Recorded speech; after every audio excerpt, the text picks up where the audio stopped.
name is Paige Pumphrey, but I also go by the name of Paigey when I am doing artwork.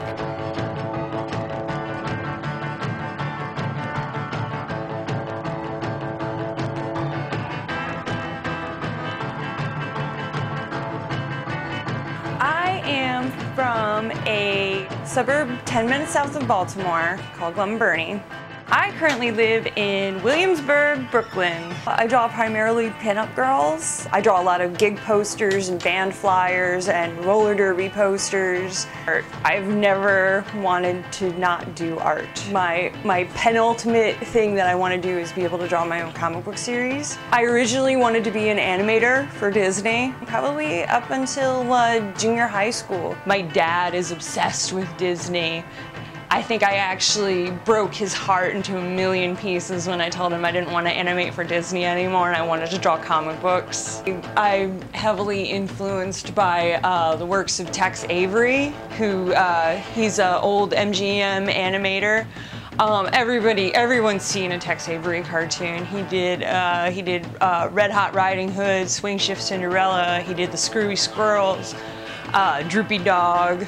I would say that my style is a mixture of pinup girl, a la Gil Elfgren, who's a really good old 50s pinup artist. Yeah, I'm very influenced by tattoo artwork. I love tattoos. Actually, just music in general influences me a lot. I'm a total music nerd. Some of the earliest cartoons I had, I was very big into Japanese animation before the kids of today ruined it for me by making it so accessible. I had to pay $30 for a VHS tape that was 20 minutes. 20 minutes of anime.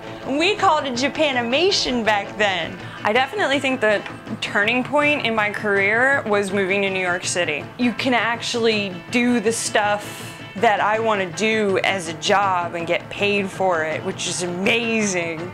I've done conventions up here. I've done different kinds of art events. I've gotten involved in different art collectives. I started doing roller derby posters once Charm City Roller Girls got started in 2005. And it's just such great exposure. That really got the ball rolling with me, with doing shows and people starting to know who I am and know my name. I had a book signing back in April at Jim Hanley's Universe, which is an awesome New York comic book store, very independent, comic friendly. I was asked by Rachel Freer. She asked me on my blog, like, hey, we're having a pre-Mocha Women in Comics signing and would you like to be a part of it?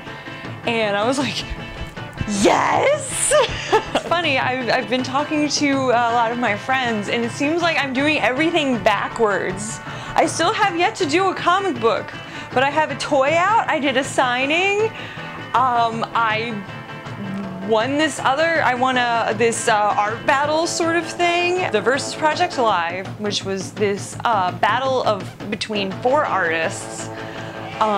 It was me, Kari Randolph, Nikki Cook, and Emilio Lopez. It was at this bar on the Lower East Side called Local 269. It was broken down into 3 rounds, 45 minutes each with a 20-minute break in between. For the first round, all 4 artists, head-to-head, face-to-face, this big table in the front of the bar. It's all Bobby Fischer style. With all their stuff spread out and all their beers if they're me, because I was nervous as hell. I mean, it was cool to be able to do something in front of people that I can do well, which is drawing. But yeah, and it ended up being me versus Nikki Cook, the other girl. And so it was like some comic book foxy boxing almost. With the final pieces up, everybody voted and yeah, I won! Oh my God! What I'm most proud of is I have kept going for as long as I have, and that I continually am succeeding and pursuing my artwork, and I'm not letting things bring me down. I refuse to settle for mediocrity. You can find me at theartofpaigey.blogspot.com. Well, that one's pretty much the hub of where you can find all the Paigey goodness. From there, you can find me on Etsy, where I sell my necklaces and magnets and art books and prints. You can also, from there, find me on Facebook through my personal page and through my fan page.